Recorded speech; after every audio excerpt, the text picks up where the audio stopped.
Welcome to the Common Cool podcast, where we discuss the power of addiction, the art of suffering, and the joy of freedom. Hello. Welcome to the Common Cool podcast. My name is Miguel. And I'm Jeff. Today is our fourth episode, right, Miguel? Correct. Yes. Fourth episode. And we have invited a friend and colleague of mine here in Colorado, Stephan. He's worked here in the field of addiction for a long time. And he'll share more about that. We worked together about 5-6 years ago. When I was the medical director of rehab here, Stephan would come in and do presentations at the rehab. He is a phenomenal presenter, phenomenal therapist. He has a thriving practice here. He recently left a job as a clinical director at a really excellent recovery facility here, and started his own business where he's consulting directors in the area. He's working on different things. He's got a full practice right now. He's been a CSAT for a long time, which is a person who works with people struggling with sex addiction. And that's going to be our topic today, is sex and porn addiction. And he also works as a supervisor for therapists who are working to become sex addiction therapists. So he does a lot of consulting now. And I'm going to hand it over to him so he can share more of his background and his experience.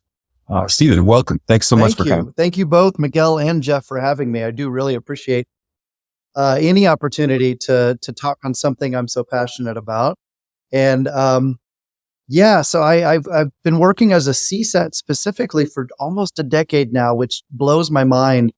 I had been working in private practice in Arkansas for a few years, and then I moved to Colorado in 2014. And it was right later, I think in 2014 and into 2015 that I started my CSAT journey. And now I can't believe it's almost 2024, which will be a decade. That just feels crazy to think about.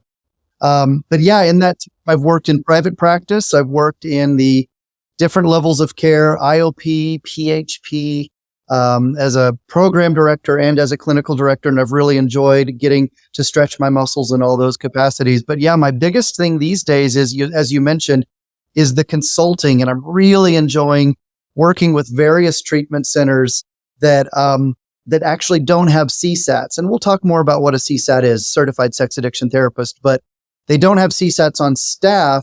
But these are treatment centers that really understand addiction, not just substance and mental health, but they understand that it is a bigger picture, process addictions, including sexual, money, work, all of these things, which we'll go into as well. And so I'm really enjoying getting to consult with these treatment centers that they wish they had a CSAT on staff doing the direct therapy, but because they don't have that, the next best thing they can get is someone like myself consulting and talking about how to work with compulsive sexual behaviors, along with the kind of chemical and the mental health, the trauma, all of that. And that's actually what brings us here today to talk about this topic. So I'm looking forward to it. And I know you guys have a lot of good questions for me.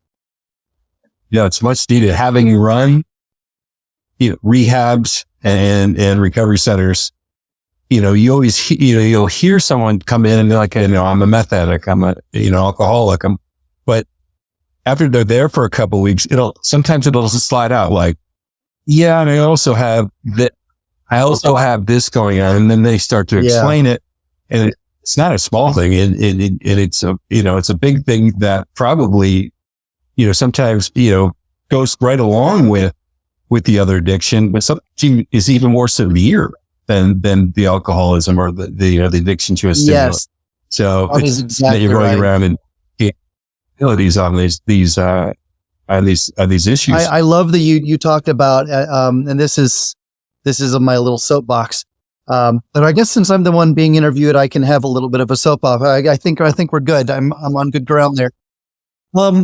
This idea of, we use terms in the mental health field and the addiction fields particularly, like co-occurring or comorbid, and these are very clinical technical terms, and we know what they mean, but they have a tendency to imply or just kind of sound like these things just happen to exist in the same universe.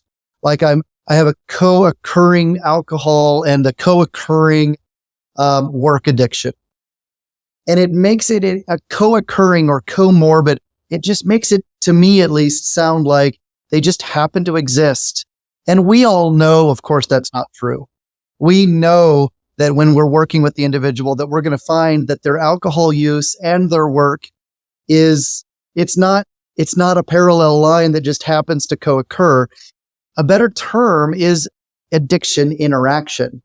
These are not comorbid addictions. They are interacting addictions, because it is always so much messier than those terms really imply, and often so much messier than even our clients are consciously aware of, until we're able to slow them down long enough and see, oh, their alcohol use and their addiction to work and the alcohol, and it's absolutely integral to one another. And if we don't treat both, if we only get them sober off of the alcohol, for example, what do we always find out is that the other one gets worse, or eventually it plateaus and feeds back into the other one. And so sex, I'm glad you mentioned, you'll often have a guy come in or a woman come in, any gender, compulsive sexual behavior is not specific to any gender by any stretch, but it could be weeks before they'll actually admit to it or start to trust you enough to talk about it. And exactly like you also already said, is it's possible that it's worse than the addiction that brought them there. It could be, in fact, worse than the alcohol or the cocaine or the methamphetamine, which may be hard to believe, but it's possible that the untreated sexual addiction or compulsive sexual behavior is the reason they've been potentially relapsing for years. And so it could be a really big turning point, though, to have that individual finally trust someone enough to say, I need to tell you about this sexual thing going on. That can be a turning point that someone could really start to get into just some really deep and true, genuine recovery. Yeah. And that's very interesting what you just said. It resonates with what we heard in our first episode. We had a neuroscientist come in. We're talking about addiction. And like from his perspective, he was saying, addiction is addiction, right? So like it almost doesn't matter as much what the behavior is. But if you're an addict, if you're an active addiction, you're in that modality. Yeah. And some people are less fortunate to pick much more dangerous addictions than others. But like what's going on in your brain is very similar, whether it's work addiction or sex addiction or drug addiction. And you sometimes just sort of pull around them. Yeah. And you're getting at, even just at the most basic neuroscientific understanding of addiction, understanding that where the brain, and this is a brain illness, all addiction really is a brain illness. We decided that years ago that we can treat addiction through the understanding of at least a medical model of disease, that the brain is the organ that has been impacted. And we now know that there's an organ that can be treated. And so these aren't just bad people, but there's an organ that's malfunctioning and we can treat that. Just like when we figured out with diabetes, it's a pancreas. We knew the organ, we knew that now that the organ is malfunctioning, we can treat the organ and we can really have a significant impact on individuals struggling with diabetes. It took us a while to get there, but we finally realized addicts are not just bad people. They're not bad people at all. They have an illness and there's an identified problem. And in all addictive behaviors, you have a miswiring and misattunement of that dopaminergic connection in the brain, the pleasure sense, as Dr. Kevin McCauley talks about, in his video, Pleasure Unwoven. The idea is that the sense of pleasure, just like the sense of sight, the sense of sound, the sense of pleasure has become distorted in a way that now it's causing an illness. There's an impairment of pleasure. And whether that's a substance you put in your body or a behavior that elicits the dopamine, a substance or a behavior that elicits dopamine can cause an impairment over time, some faster than others, an impairment in that dopaminergic system, and the pleasure sense can become unwoven. And so that's what we're looking at here with sex is you get a lot of dopamine from sexual behaviors. I think all of us that have been sexual ever in our life know that to be true. Mm-hmm. Yeah. Yeah. So yeah, that movie, I've seen that movie hundreds of times for sure. Well, Yeah. So let's just start off with, the most basic question, kind of what is sex addiction? Is it in porn addiction? Yeah. So sexual addiction, and you can kind of see porn addiction, pornography addiction, as underneath the umbrella of a sex addiction, where some sex addictions are what we call crossing the flesh line, which is where you're acting out with other people, other individuals, in real time. Whereas pornography is very much a sexual, viewing and masturbating to pornography is certainly a sexual behavior, but it is done through the screen and therefore not actually with necessarily a real live person on the other end. It's a recorded person, obviously, and there's no real interaction in that way. Though we can muddy the waters, and I won't get too muddy, but then you get into cybersexual, and cybersexual may in fact include a real live person over the internet or phone or whatever. And so that actually can kind of blend from the pornography video to the cybersexual, then to a real life person in person, a prostitute, a massage parlor, things like that, sexual affairs. But to answer your question, what is sex addiction? What we're looking at here is really no different in so many ways to any other addiction. The criteria of an addictive relationship to something. An addictive, what does that mean? An addictive relationship to something means that I have crossed over from having a problematic relationship to it to even having a dependent and now addictive relationship to it. Similarly, if I were to talk about someone who is abusing alcohol, but still has the ability to ultimately they can control it. They're drinking too much, but they don't have a brain disorder where it's gone out of control and powerless. Similarly with sex, individuals that are abusing sex or using sex as a way that's kind of become unhealthy. They've taken sex out of what it was really designed to be, which is a lot of things. And I'm not going to get into kind of sexual health right now, but they're now using sex in a way that it's really become distorted and unhealthy for them. What that means is we now have criteria of obsession of the mind. So a person is now describing preoccupation with sexual behaviors to the point of obsession. They're spending a lot of time thinking about planning their next sexual experience, thinking about the last one, whether positively or negatively. They're renting out a lot of space in their head to just thinking, preoccupied, and now very obsessed with sexual behaviors. So that's criteria number one. Preoccupation to the point of obsession, renting out space. And then we get compulsivity. An individual is now feeling compelled to act sexually.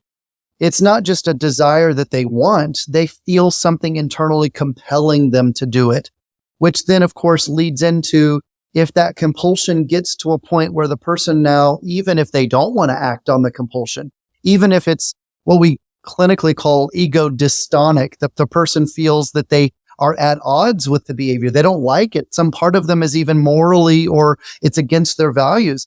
The compulsion has now gotten to a place where they now can't seem to not do it.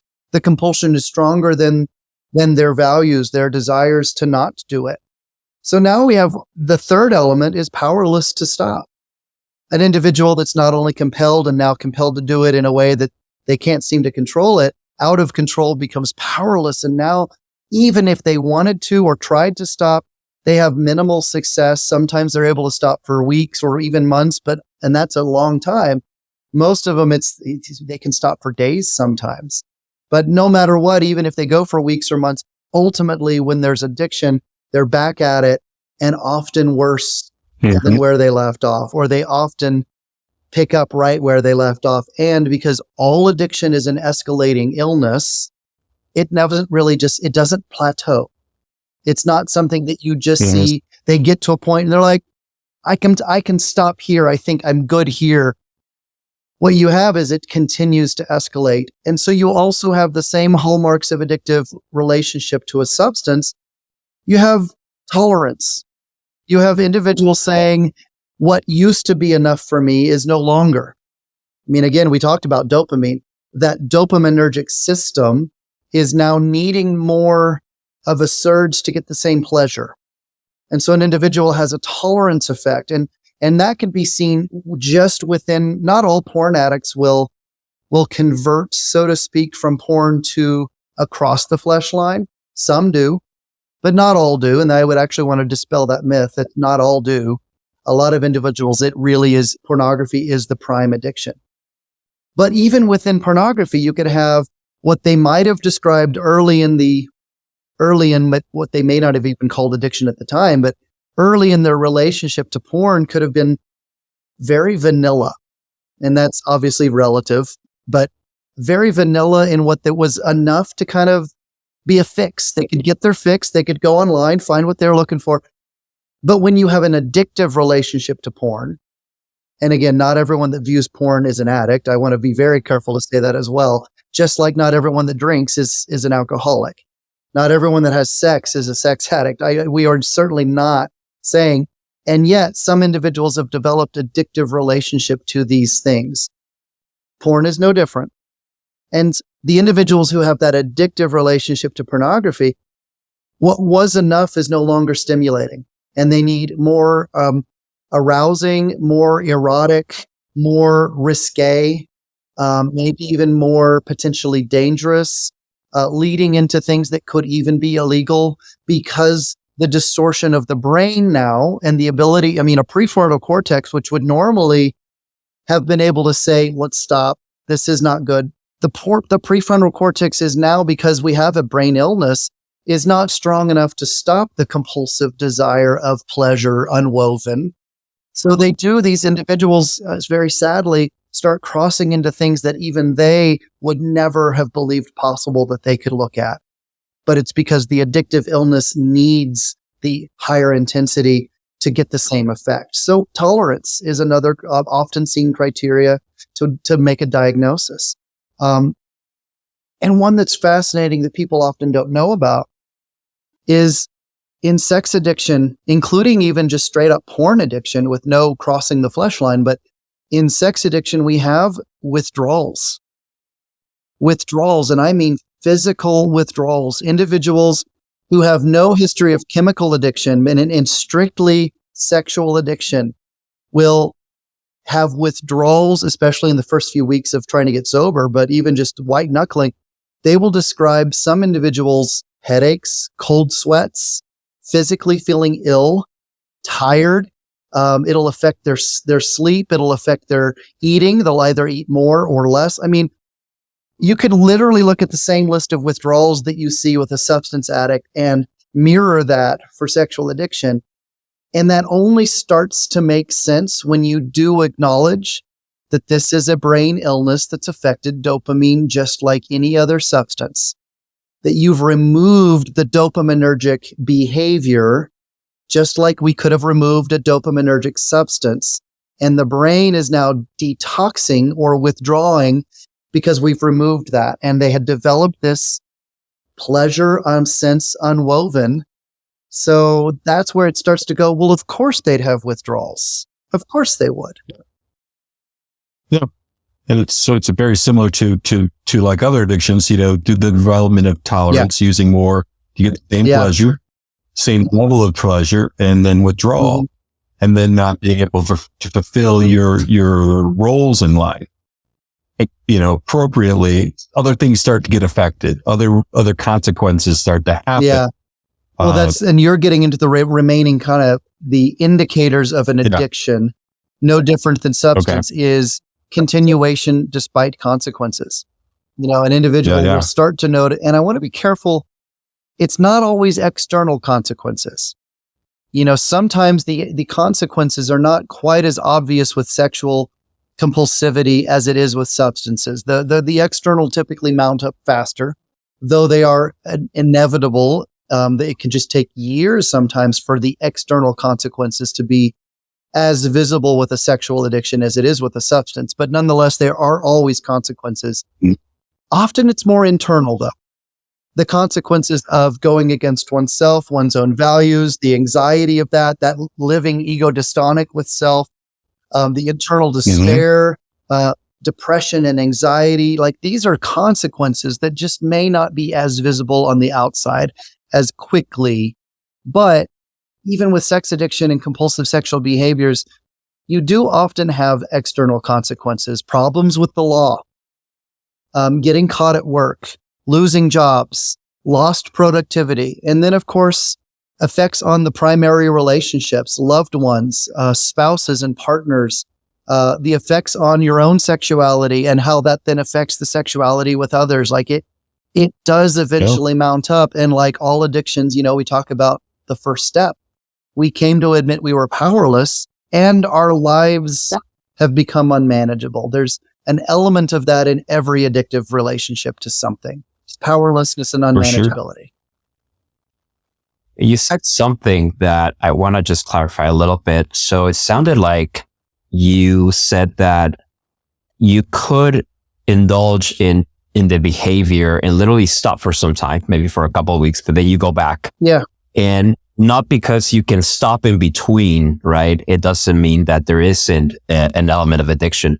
I say that because that could be tricky. I've experienced different kinds of addictions where that was tricking me a little bit, where because I stopped for weeks long, I couldn't see that I had an addiction to certain things. Absolutely. And again, I relate it because so many individuals that work in the addiction field, but don't specifically work in the sex addiction field, or just the general public is more familiar with substances than they are with sex. So I try to relate it there as commonly as possible. Many of us have seen an individual that would best be described as a binge purge alcoholic. They are not necessarily, Jeff, you might know someone like that. Yeah, that's me. Yeah, I have to go into the dark side and keep going. Absolutely. And there's this is the kind of individual who might actually find it very difficult to diagnose initially if you're not asking the right questions, or they might be in denial about their own addictive relationship to alcohol because they see, well, I don't drink every day. I can go days or even weeks at a time. And that's what addictions are, right? So therefore I'm not an addict. I can't possibly. And it's really tricky to see the similar relationship to sexual behaviors, because if all you're looking at is frequency, you can really miss the bigger picture and say, well, I don't do it every day, or hell, I can go a week or two and it's not that big of a deal. I can't possibly be an addict. And if frequency was the only indicator of an addictive, problematic relationship to something, then maybe you'd have a point. But I think, Jeff, you can speak to this. You clearly had a real problematic relationship with alcohol, even if it wasn't a constant all the time. You weren't drunk 24/7. Yeah. Mm-hmm. No, I would go maybe a couple weeks, or depending on where I was at in my alcoholism. I could, the shame from doing that, the shame from being in a 3-4 day binge, and getting back. And I got really good at like coming out of that feeling shame and then getting myself put back together and just kind of getting back to life.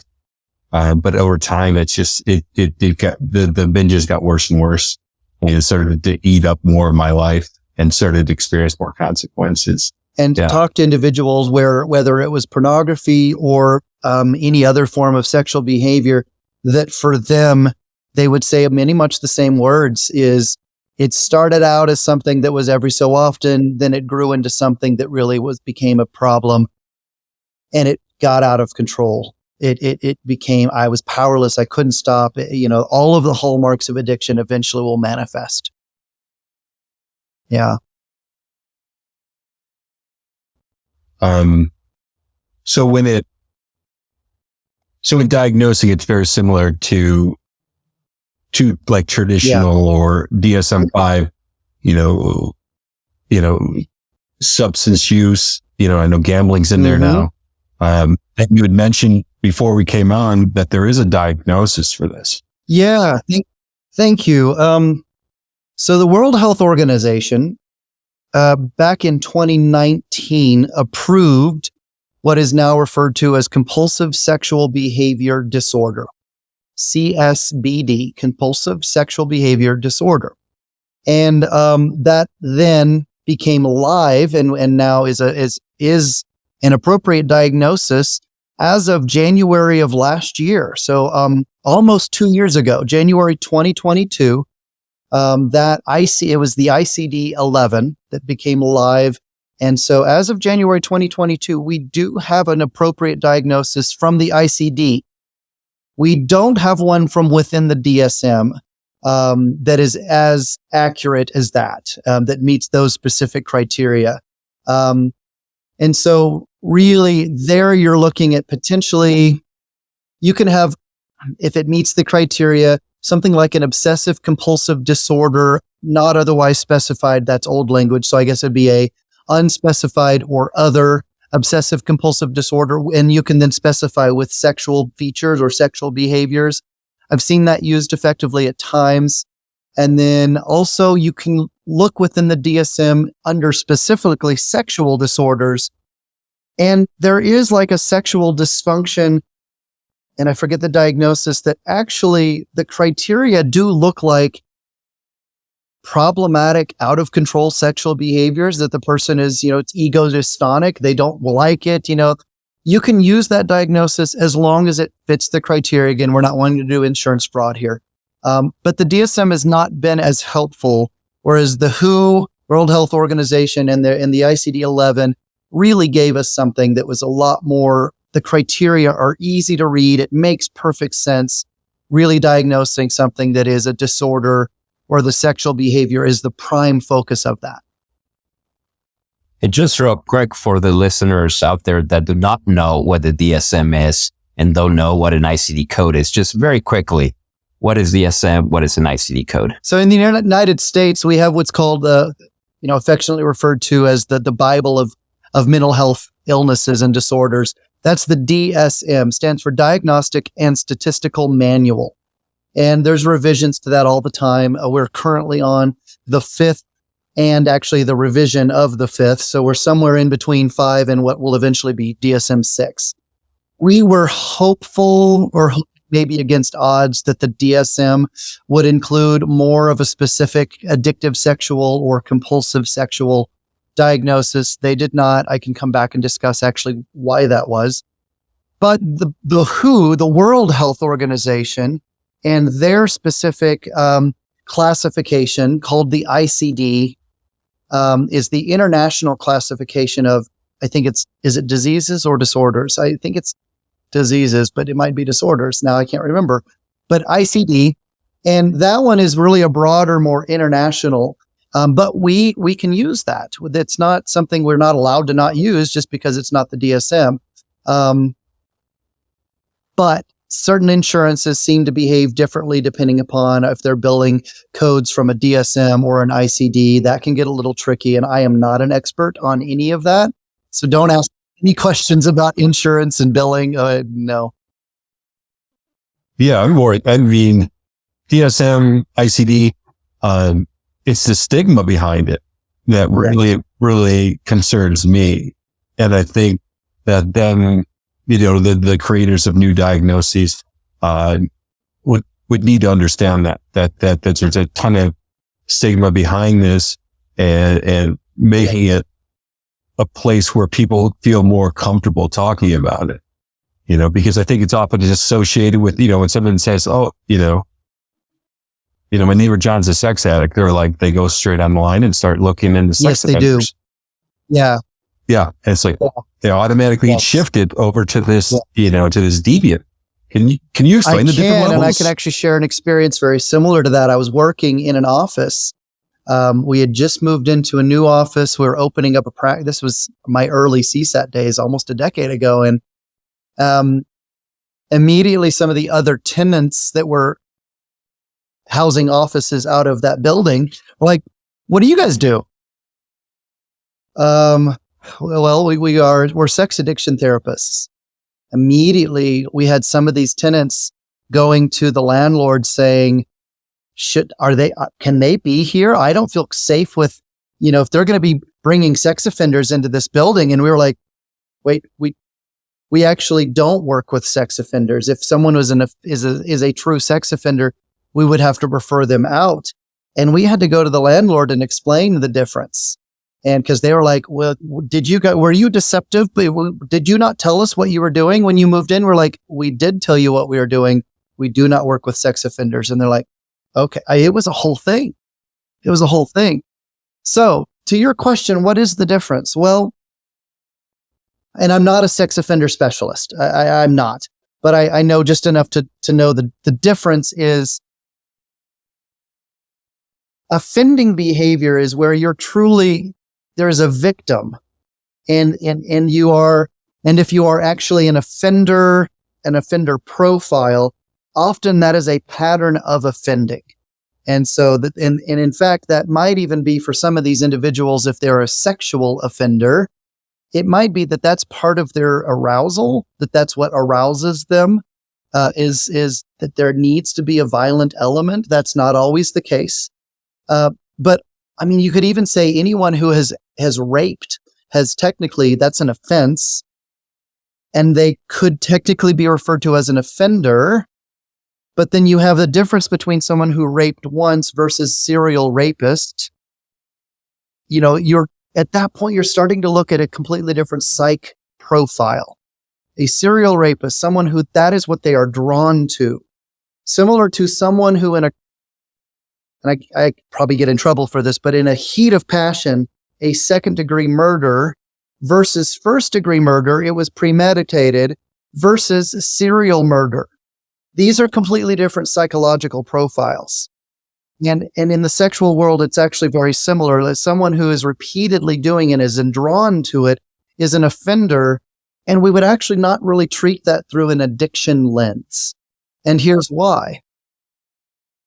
A lot of offenders who have that particular psychological profile also do not have the same dopaminergic response in the brain. It is not actually a similar where the pleasure that they were getting from it has now distorted the brain. And so now there is that interference of the midbrain, the urges and the drives that have now usurped the prefrontal cortex that would normally, that kind of executive functioning that would have normally been like, hey, let's stop and think about this.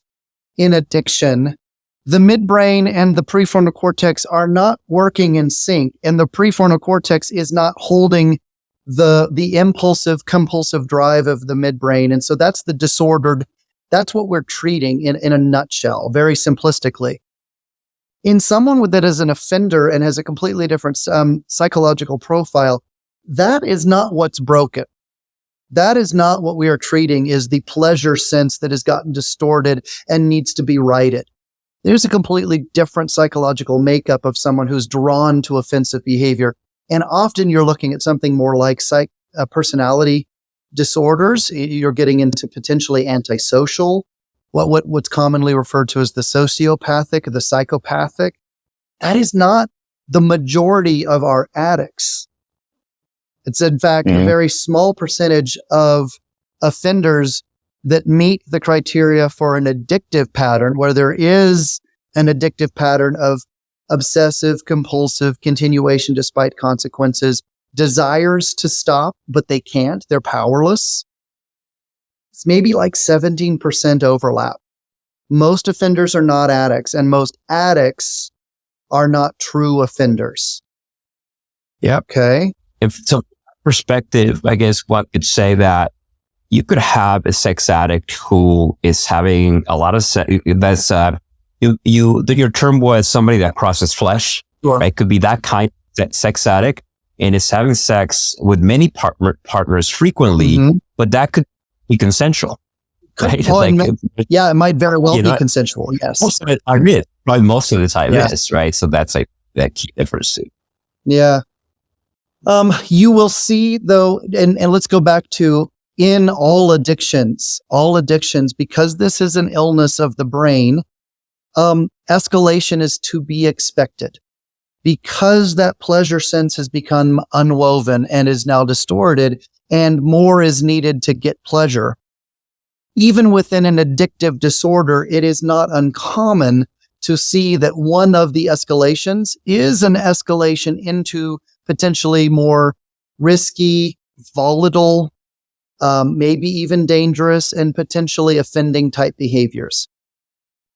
Now it gets tricky to know how best to treat this individual, because do you now have, and this takes thorough differential diagnoses, really sifting through and getting the right elements to know, are we truly looking at an addict who escalated into offending, but is not really best captured and diagnosed as an offender, and therefore, because remember, diagnosis drives treatment. And if you diagnose them as an offender and you then treat them as an offender, that's a different protocol. I'm not even trained as an offender specialist. And in that treatment protocol would be different. Whereas if you diagnose them as an addict who escalated into offending, we're going to treat them as through the addiction lens. That makes a big difference, though. That makes a big difference how you witness that. Yeah. And as a clinician, you grow this sense of people. And I think in a couple sessions, typically you can tell what's driving their, what's motivating them. In dealing with other issues, with that there is a lack of remorse there. So from the spectrum, walk us through all the different levels that you see in the spectrum, and what is sort of the prevalence of, how many people fall under which cohort and stuff like that, just to get a better idea. I don't know that I can give you numbers as clearly as that. I can explain the levels, but I don't know that if there is, I've not read it, a real breakdown of percentage-wise how many individuals that meet the criteria of sex addiction then fall into these various levels. There's 3 that Patrick Carnes first talked about in 1983 in his seminal book, Out of the Shadow. He really early on was already, describing what he saw as kind of various levels. And I wish I had my Out of the Shadow here sitting. Oh, wait, I downloaded it recently. It's on my computer. Hold on, because I can actually give you some specifics on that. Yeah, just give us a feel for it. And I know a lot of mental health is moving towards more of a spectrum, rather than saying boom, boom, boom. There's a spectrum of, of different conditions, and it's not as rigid as we'd like it to be. Some people would like it to be. So at a level 1, we are looking at something like basically the hallmarks of behaviors at a level 1 would be masturbation, but chronic masturbation. Again, we're not saying that everyone who masturbates has an illness and in fact, masturbation is part of normal sexual health and expression. So we are not diagnosing everyone who masturbates. We're saying that when masturbation has become problematic for that individual. And again, what do we mean by problematic? An individual sitting in your office saying that their relationship to masturbation is causing problems in their life, that it's causing problems, continuation despite consequences, out of control, powerless. This is not a 14-year-old kid that's just masturbating all the time. That might just be a 14-year-old kid that's masturbating all the time, and that's pretty normal for 14-year-old kids. This is a very different picture. This is problematic.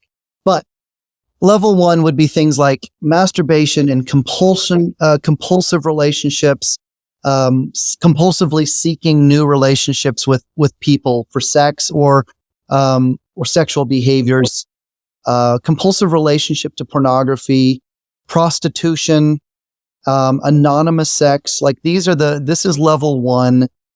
And what really describes this is, so in culture, the cultural standards is kind of depending upon the behavior, these activities are seen as acceptable or tolerable, but some specific behaviors such as prostitution and in some cultures like homosexuality would have been seen as sources of controversy. And again, this was written in 83. That's clearly changing. But then legal consequences for a level 1, there's really not a legal, we're not typically looking at a lot of illegal involvement, though, of course, if you're having sex with a prostitute, if you're in an area where that's illegal, that's certainly possible, but it's randomly enforced. The victim, and this is often what defines level 1, these behaviors are perceived as violentless, that there's not violence being committed in these behaviors.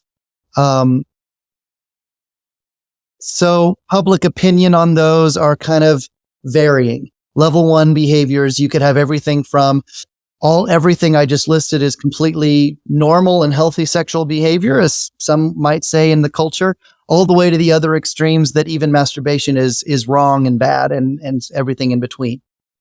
That's a level 1. The level 2 is actually best defined by is there a victim? And in level 2, there's always a victim. And the victim the behavior is exhibitionism. So forcing sex or sexual visual on another person, that's exhibitionism. Or voyeurism, there's a victim there. Someone who does not give consent to being watched in a sexual way.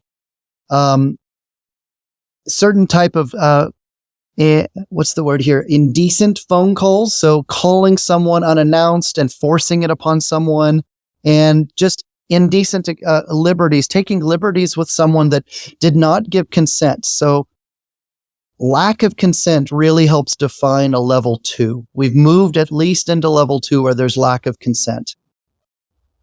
And then level 3 is now societally considered absolutely the most taboo. There is definitely a victim, just as level 2, but the victim now, we're looking at things like child molestation, incest, and rape. Mm-hmm. That's where you now have defined level 3 behaviors. So Carnes was talking about these varying degrees of, even within addiction, you have different things that have become the focus of the addictive behavior. And whether there's a victim or not, and how culture perceives it or not. Those are what the varying degrees of levels, so to speak. Thank you. That's really informative. And, not to get into formal statistics, but just from your experience as a CSAT and a supervisor of CSATs, you see this majority of people come through. Would you say that this majority of people fall in level 1 and that there's a much smaller percentage in level 3? A much smaller percentage in level 3, yes. Not that we don't see it. We've certainly seen individuals who, in their addiction, and again, we already talked about that difference between offenders and addicts who offended. But I've certainly worked with individuals who were truly addicts, but they crossed the line into offending behaviors, at least level 2. And there have been some that crossed into level 3, where it did involve a child, or there was the rape of another adult, forced unconsensual sex in that way, or incest. Certainly worked with a few individuals where incest was involved.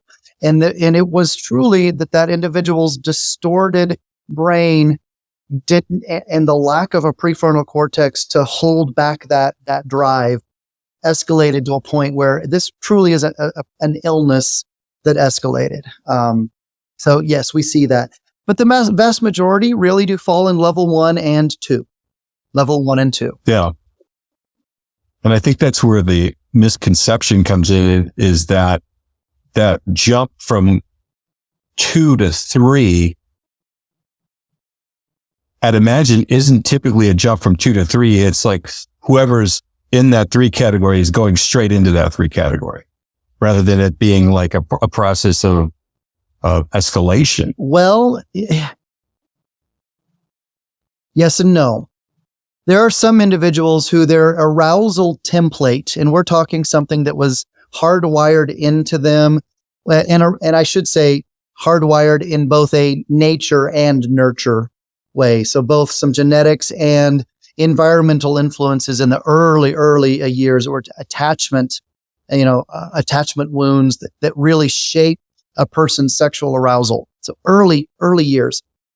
There are some individuals that their arousal is, due to a number of factors, is going to be toward things that are absolutely illegal, And we're looking at, that there are some individuals this would be called a pedophile, who they are truly defined by their sexual arousal is primarily and maybe only towards children. And that is a pedophile is its own diagnosis. And some individuals do have that addictive quality along with their arousal template. Some individuals, because of specific traumas and then turning to sex as the coping for that trauma, now there's trauma reenactment. And so you can have some individuals who an escalation of their addiction can actually be that rape is trauma reenactment for them. It is that they are now kind of the victim has become the perpetrator. I don't know the percentages of that. And certainly now you're in murky waters because, again, do you have a perpetrator, an offender, or do you have an addict? And if you're looking at arousal template that needs violence, that's going to need a very specific form of treatment, because if it's fixed, what we call a fixed arousal, that person ultimately is not truly able to unfix it, but they also are going to have to learn how to live a life that's within the legal bounds of our society. We're not giving them a free pass to say, well, you can't help it.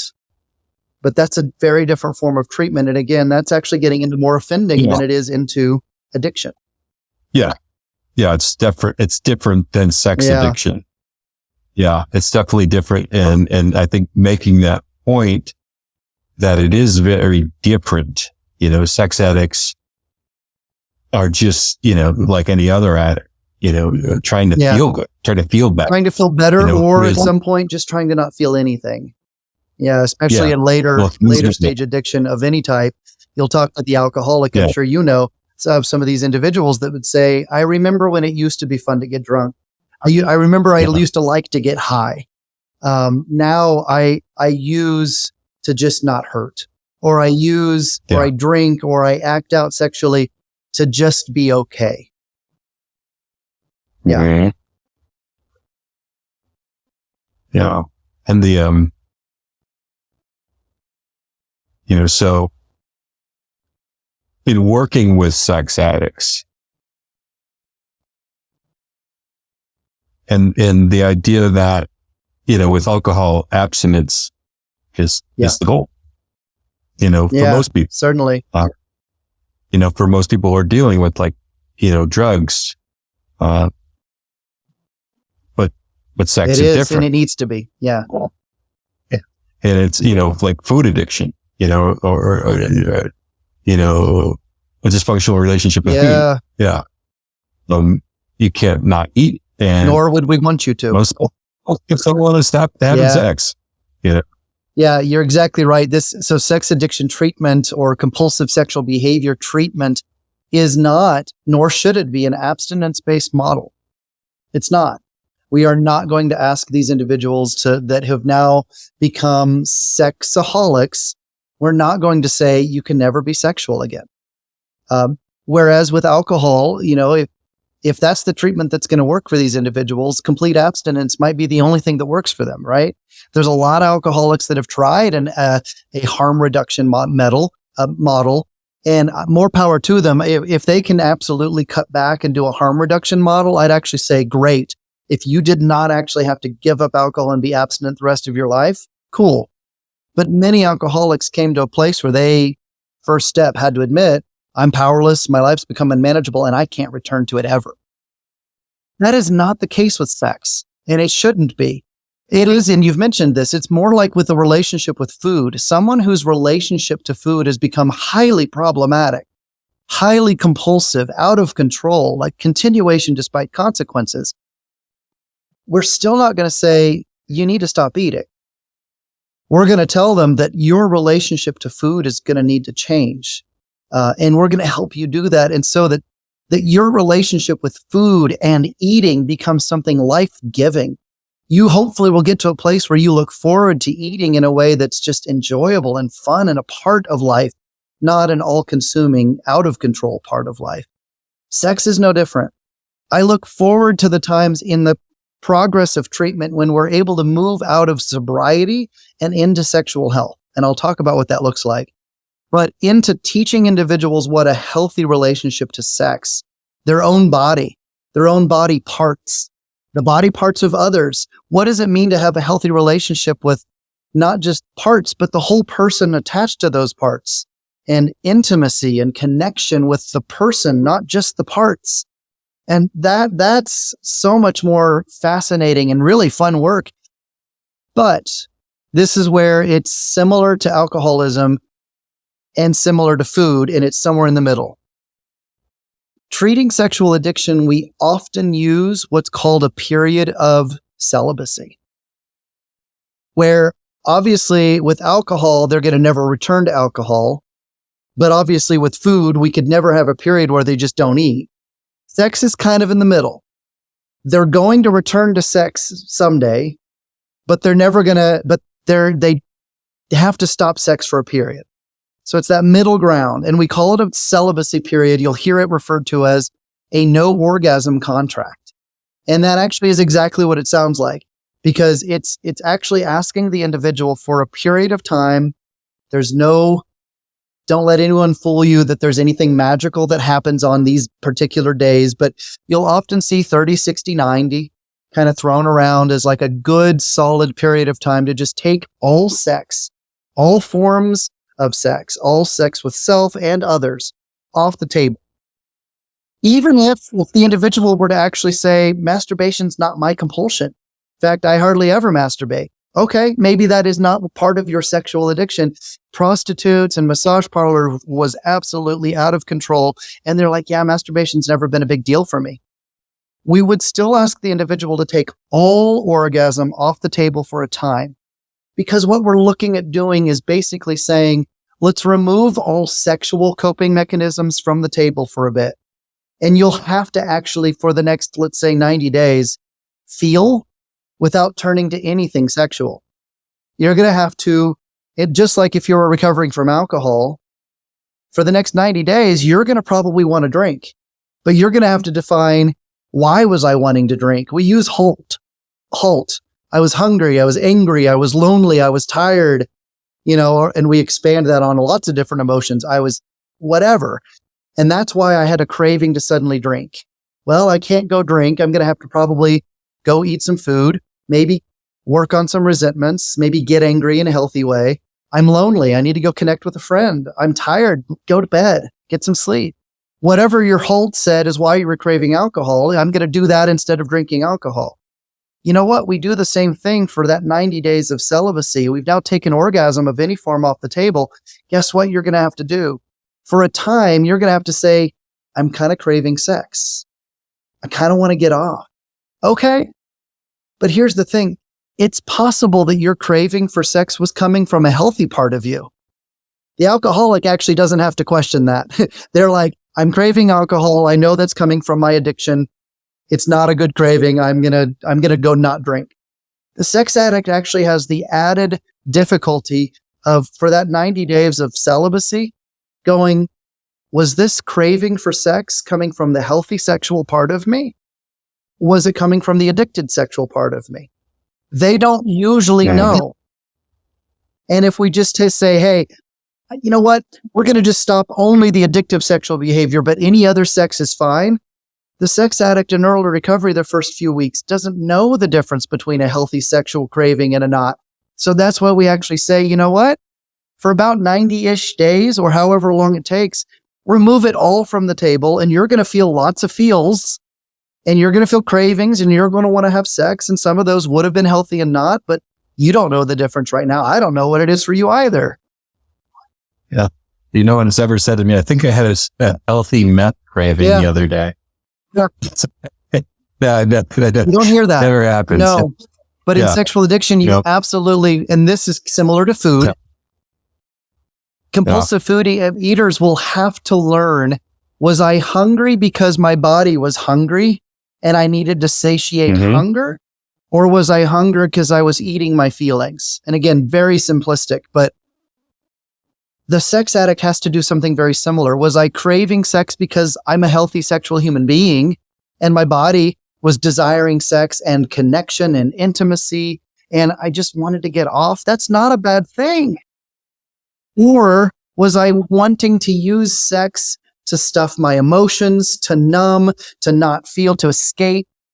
And the early sex addict cannot tell the difference. Yeah. So you got to set it down really, because I mean, addict's mind coming back and battling powerful. Yes, it is. Of that, if you have that ability to say like, well, did I feel like this is a healthy urge right now? I'm just feeling a little horny. Just horny. You know? Absolutely. Go now, you know? I mean, Yeah, I think there's a fundamental difference between, you're feeling a little lonely. You're like, oh, I wish I could connect. I wish I had a girlfriend and I wish we were having sex. There's a difference between that and, oh man, I'm so stressed out from work. Let's go to strip club. And then there's a massage parlor after that. That's a whole different feeling, even the way that I said it, right? A different feeling. Yeah. And this is something that, again, I get a little nerdy, the neuroscience, but understanding even how the brain interprets these different signals. And there's something really fascinating. And again, I'm going to oversimplify because I'm not a neuroscientist. I try to think that I know enough to be dangerous. But the way that, even if we're just talking about compulsive and chronic masturbation, for example, an individual, whether 14-year-old kid who's masturbating because that's what 14-year-old kids do, or even a 40-year-old or a 60, 80-year-old, masturbation is not unhealthy. It's just not. But the brain kind of knows the difference between masturbation that was done out of a sexual drive. It can tell the difference between sexual driven behavior versus more numbing behavior. So I guess it's almost like the brain can tell the difference between someone who went out to have a few drinks with some friends versus someone who went out to have a few drinks to not feel.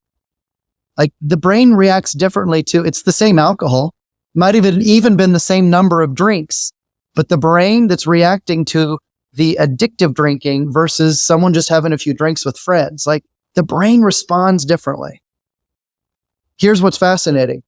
The brain responds to chronic and compulsive unhealthy masturbation by eliciting the dopamine, yes, but it elicits a opiate receptor response. Masturbation elicits an opiate without ever needing to put an opiate in the body. So all these opiate addicts out there that had to get prescription pain meds or had to actually get heroin or fentanyl or fill in the blank, we have sex addicts that just chronic, compulsive, unhealthy, addictive masturbation is eliciting those opiate receptors. Well, that's fascinating. It explains. So I'm part of a 12-step fellowship, and in that fellowship, I know a couple of people that struggle with heroin, and these people are struggling with sex addiction very, very hardcore, specifically porn addiction. Yeah. What you're describing makes a lot of sense, right? So they were able to put the heroin to the side, but now they found this new thing, which is giving them a very similar hit on the brain. That is exactly why individuals coming off of heroin really need to be assessed for other addictive behaviors, including sexual, because they might very well have their brain. Again, you said this, Jeff, it's the addiction is cunning, baffling, and powerful. The brain is going to find some creative ways to elicit those opiate receptors without ever putting an opiate in their body. That's fascinating. Yeah. Yeah. People in recovery from opiate use disorders may gravitate towards it absolutely. Too. I think any addict who's in recovery, gravitates to powerful, new powerful things that. What do you see in there? Yeah. In every AA room across the world? AA room has, all of them have what? Coffee. And what else? Cookies. Almost always sweets. Yeah. Cookies, donuts. And there's almost always a third, substance that is not in the room, but right outside the room, right before and right after. Cigarette. Or vape. Yeah. Yes. That was vape. There's a reason why recovering alcoholics, that did not happen by accident. A brain in recovery and losing access to what the alcohol was triggering in the brain is seeking the same receptor interaction through other sources. And so if it needs to significantly increase the caffeine intake to get certain neuroreceptors interacting, if it needs to increase the sugar intake, I mean, we know that alcohol turns to sugar in the brain. Yeah. I've removed the alcohol, but I can still get the sugar. And then nicotine for individuals just trying to withdraw off of alcohol often have found that smoking helps with withdrawals. But often what then happens is the nicotine shoots way up. So we call this replacement. Yeah, no, that makes sense. So when I started working the 12 steps with my sponsor, I very quickly identified in myself that I was a kind of addict that had a lot of addictions. And, I immediately thought, oh my God, I'm a drug addict, alcohol addict, porn addict, all these different things, codependent, et cetera. So go down the list. And my sponsor said, look, I understand, but we have to take one thing at a time. Let's, get the drugs and alcohol under control. And then we go to the next thing and so forth then. But I do believe now that you have to start working your way down all of those addictions, because I feel that if you don't, yeah, because if you don't, I feel you still have that addict inside of you. Like I still feel it with work. Like sometimes I just go on work binges. Yeah. And so I feel the addict's still very active. So I have to keep that in check. Maybe I don't have my porn, drug, and alcohol addiction anymore, or at least they're under control.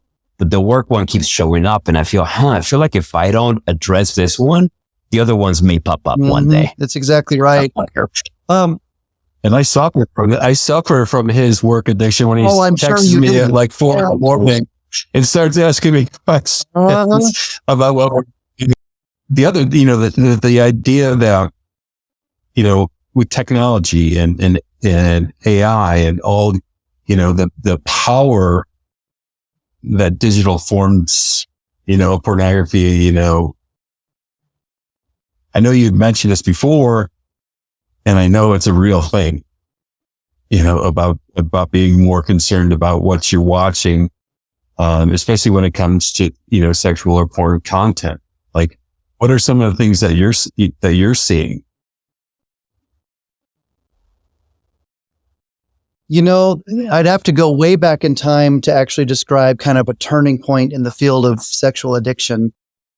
But many individuals that have worked in the addiction treatment field for decades prior to the internet can remember, and this is individuals that have been doing it for a long time, way before my time, but can remember when crack cocaine came on the scene.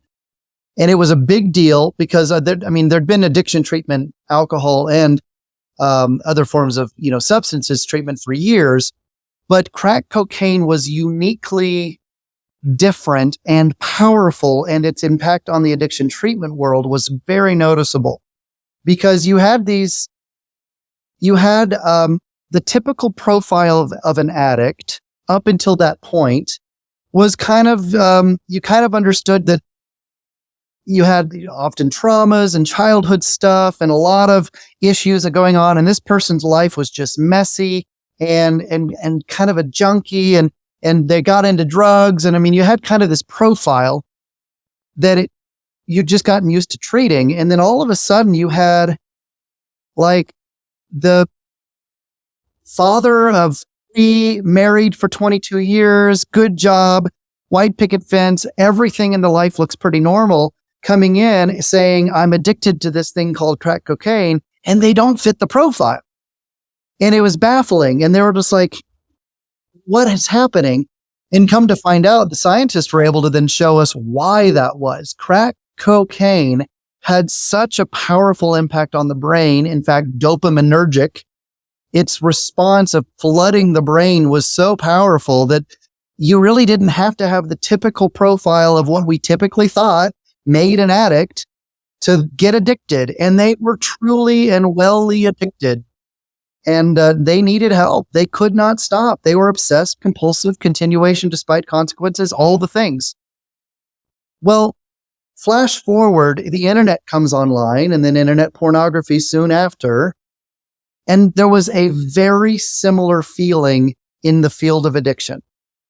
You started having what you had initially had was some individuals that were willing to even treat what was being called sexual addiction, but certainly not a diagnosis, but were working with people with compulsive sexual behaviors, but they kind of had a typical profile. You just kind of knew what typically developed into sexual addiction.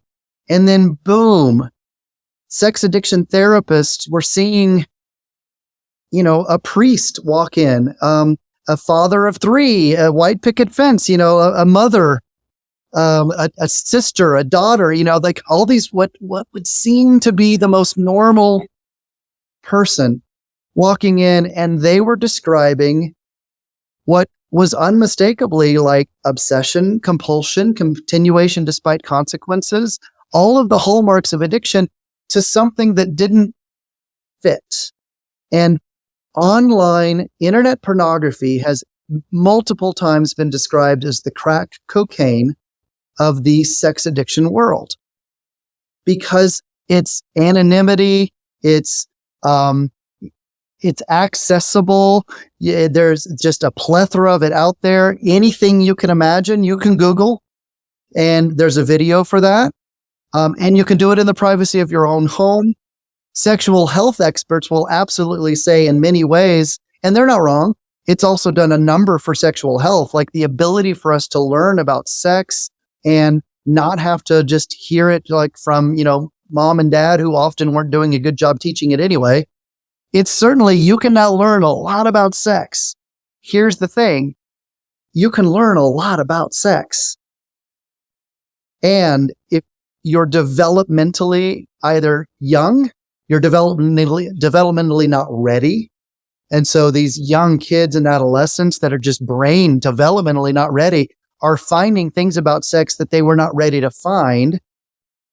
Or let's say these individuals that an older gentleman or woman, in fact, it's not just a man-woman thing by any stretch. Women are catching up, unfortunately, on descriptions of addictive relationships to porn.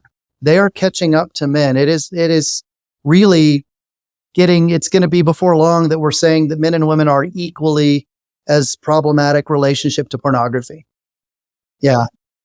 But you see this anonymity and accessibility, and there's a third A, and I'm actually blanking on it right now, but internet pornography has really created some problems in that way because it's so powerfully pleasurable. And anything that's pleasurable in that way can affect the pleasure sense of the brain and can, though not everyone, but can unravel that in a way that becomes distorted and disordered. And then that's what we treat. But not everyone that looks at porn has a problem. Right. And I think a few things that add on to it, to the picture you just described, is that it's free. So you don't have to spend money, Not only is it free, but it's 4K free. So the high quality, yes, it is free. And then you have machine learning algorithms in the background recommending the next video. So it encourages this, the next one, the next one, the next one, the next one, the next one. So it's a powerful drug. Because you're exactly right. And with computing and now even more so, the AI is worked in, these are billion-dollar industries.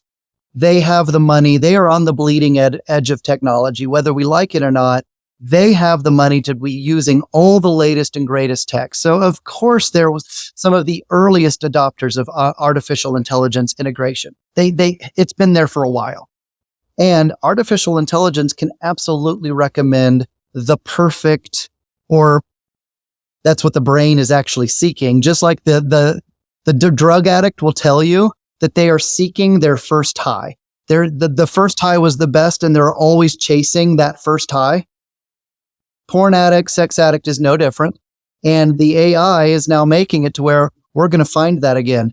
You just thought you had the best video that first time. In fact, there's an even better one out there. And you're like, yes, there is. I'm going to find it. And AI is right there with you.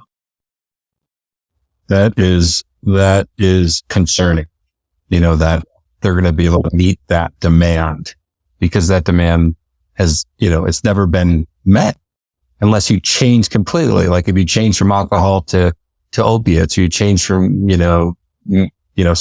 crack to meth, that would change that reality a little bit.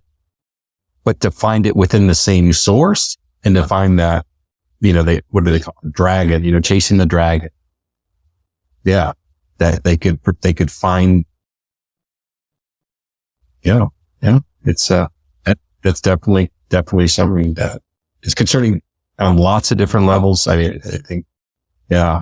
Do you think that, society and our influences in society sort of hide a little bit the problem with some people? So where I'm going with this is, I think it's common knowledge that, hey, porn is fine.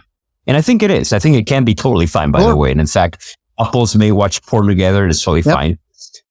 But maybe there's a fine line. And then because the common knowledge is that it's fine, maybe some people get into the problematic area, and it's a lot harder to see that there is a problem because we just kind of hide under the umbrella of, no, it's just fine. Yeah. It's just normal. Everybody does it. Is that?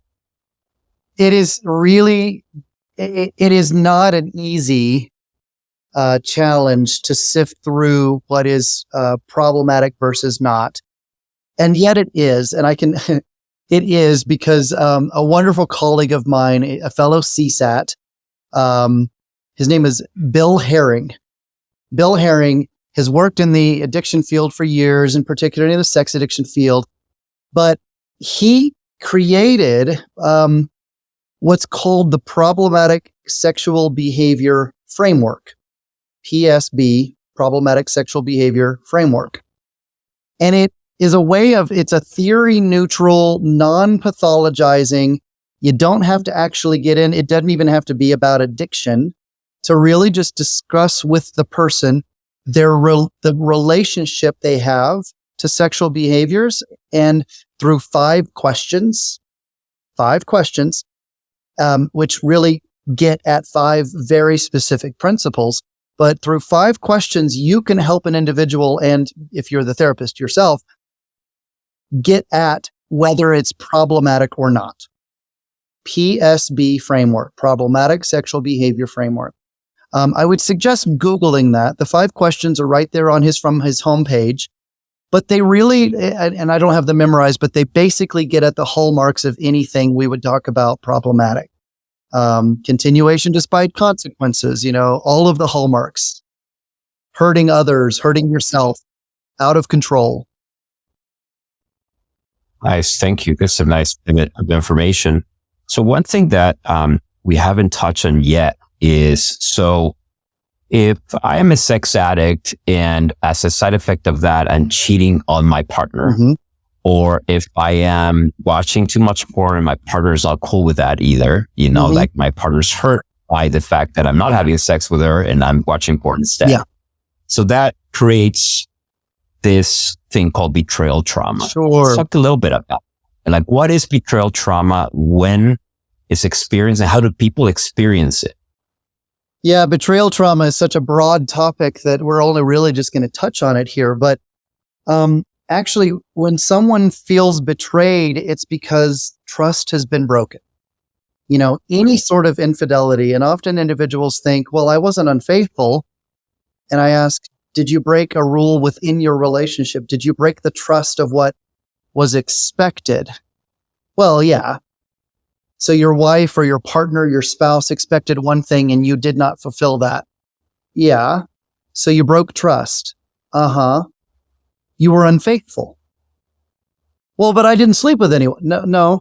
You're describing infidelity as infidelity somehow is synonymous with cheating, sleeping with another person. Infidelity at its core means unfaithful. I broke faith. And the person's faith in me has now been tarnished. I've betrayed them. That's betrayal.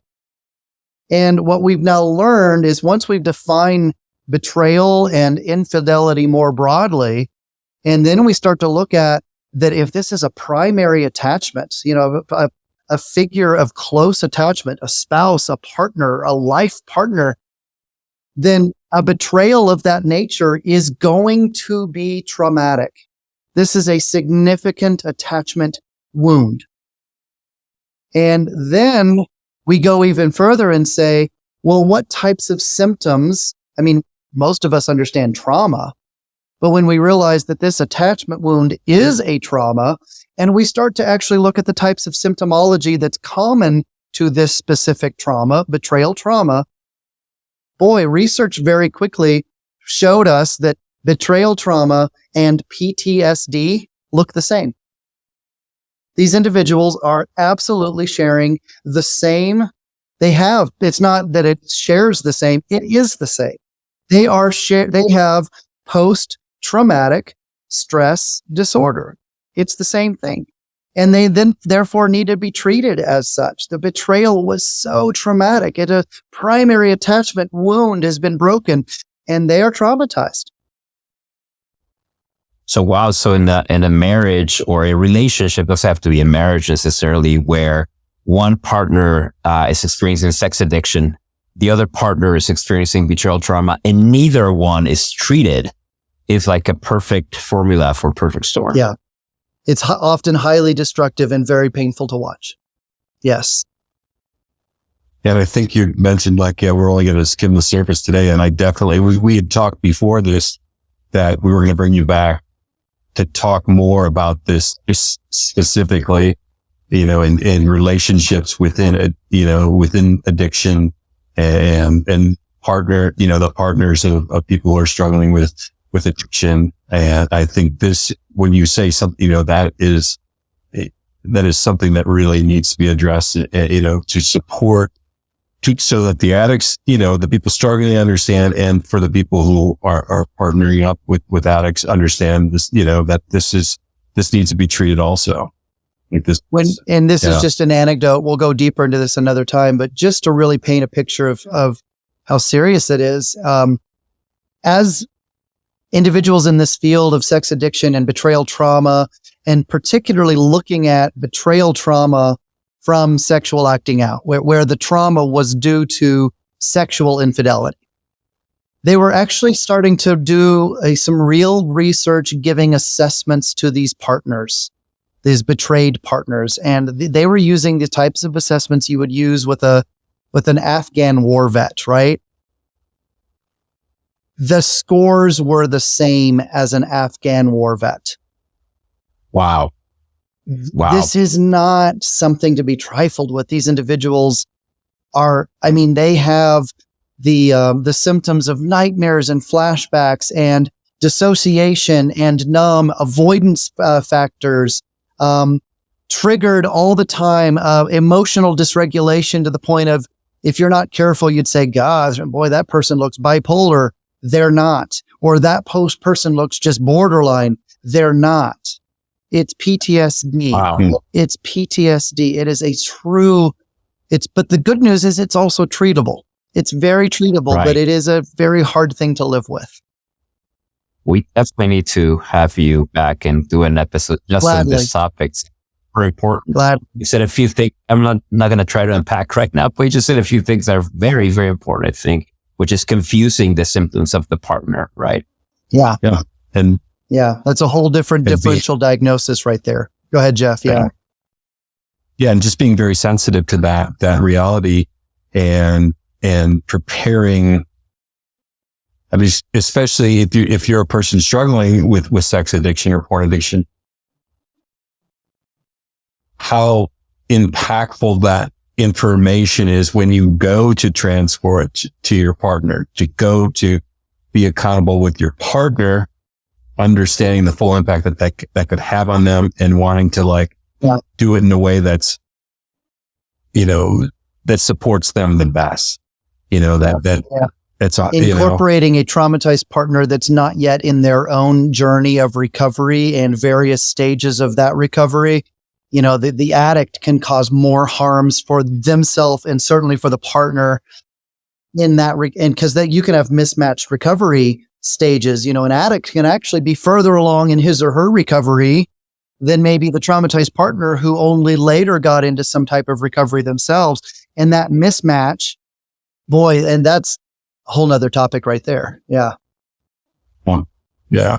So awesome. Yeah. Thank you so much. I just hope that this was informative to people, and we're putting your information, that's okay with you, the show notes, just so people can reach out and ask more questions. People are free to reach out to us and ask more questions. I'm hoping that people who are struggling with sex addiction or porn addiction are feeling more comfortable with kind of coming out. And, a thing that I brought, it was like, panic attacks. I used to think there was a lot of shame around panic attacks. And people would say, I don't want to tell anybody I have panic attacks. I'm like, walk into a room of people and say, I had a panic. Everyone in the room will be like, yeah, bunch of panic attacks, And I think it's similar. Like if you're sitting in a 12-step meeting and someone says, yeah, I struggle with porn, I think there's a lot of people in there that are just like, yeah, me too. I think it's a lot more common. And I think, putting it out there and for people who don't understand it or tend to stigmatize it or clump them into the wrong category, hopefully they can have more of an open mind around it and understand that, people struggling. Yeah. And I think one of the things that Jeff said earlier, right? We're really trying to, one of the goals of this podcast is to try to break the stigma around addiction. So I think to the listeners out there, a full disclosure, I've struggled with porn addiction, and that brought a lot of pain to my marriage. You said something very important, Stephen, a little bit earlier, which is like, there doesn't have to be like cheating involved to have an infidelity. I did not understand that when things were going down. Yeah. And I think my failure to understand that created way more problems. So there were already problems, but not understanding that elevated everything 100x. Yeah. Because, my gut reaction was like, hey, no, I did, it's not I'm not that bad. Come on. Like, seriously, it's not like what such and such did, it's not like I'm sleeping with other people, but now I have a completely different understanding of my own situation and the situation of my spouse, where she was going through this whole series of things. So, to the listener out there, even if you have a little bit of question of whether you may be experiencing a sex condition, talk to somebody. I've been seeing a CSAT for almost now a year, and it's been a great experience, to be honest. I've been able to unpack things from childhood that I was just not even aware of. So it's a very, very healing experience. I strongly recommend. Miguel, thank you for sharing that. I think that's also important to put a face to this issue, so that people are like, it's not just, weirdos are doing this. It's everyone. Everyone can struggle with this. 100%. I was going to say, except we all are. I'm extremely weird. It's good for you. Yeah. So thanks so much for your time, Stephen. Yeah. Thank you so much for having me. I appreciate it. I look forward to the next installment. Let me know. Yes, absolutely. Yeah. I'm very excited about it. We're looking for viewers and hoping to help. Let me know how I can help get the word out. I'd love to help you all as well. So absolutely. Thanks a ton. You guys have a great rest of your day. All right. Bye-bye. See ya. Thank you.